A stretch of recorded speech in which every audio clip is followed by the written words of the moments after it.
السلام علیکم ناظرین، آپ دیکھ رہے ہیں نیشنل نیوز HD۔ میں ہوں محمد ارسلان اور نظر ڈالتے ہیں آج کی اہم خبروں پر۔ خبر شامل کرتے چک سواری میرپور آزاد کشمیر سے ہمارے نمائندے کیسر عزیز کی رپورٹ کے مطابق رٹھوا ہریام پل مقررہ مدت سے پہلے مکمل ہوگا۔ کسی بھی روڈ یا پل کو تعمیر کرنے کے لیے مقررہ مدت اور فنڈز کا تعین محکمہ جات کرتے ہیں۔ گزشتہ روز مذکورہ پل کے افتتاحی تقریب جلسہ میں وزیر اعظم آزاد حکومت ریاست جموں کشمیر جناب چودھری انوار الحق سے تحصیل ہیڈ کوارٹر کی منظوری کروانے کے بعد اعلان کروایا۔ انشاءاللہ 10 دن تک اس کا کام بھی شروع ہو جائے گا۔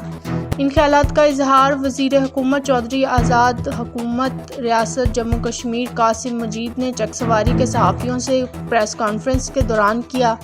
انہوں نے مزید کہا کہ جو یہ لوگ واویلا کر رہے ہیں کہ یہ منصوبہ جات پچھلی حکومتوں کے ہیں، تو ان سے برملا کہتا ہوں کہ کسی ایک پہلے سے منظور شدہ منصوبے کا ثبوت لے کر آئیں۔ اگر ایسا نہیں کر سکتے تو علاقے کی ترقی میں رکاوٹ بن کر کیا ثابت کرنا چاہتے ہیں۔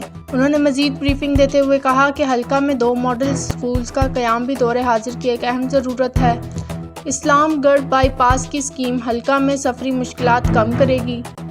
صحافیوں کے سوالات کے جوابات دیتے ہوئے کہا کہ درجہ بالا منصوبہ جات صرف اعلانات ہی نہیں بلکہ ان کو آنے والے دنوں میں مکمل ہوتا ہوا پایا جائے گا۔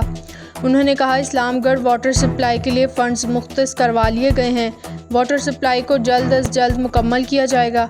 آخر میں انہوں نے کہا ہم رواداری کی سیاست کے قائل ہیں اور اسی طرح تعمیر و ترقی کے منصوبہ جات کو عملی جامہ پہناتے جائیں گے۔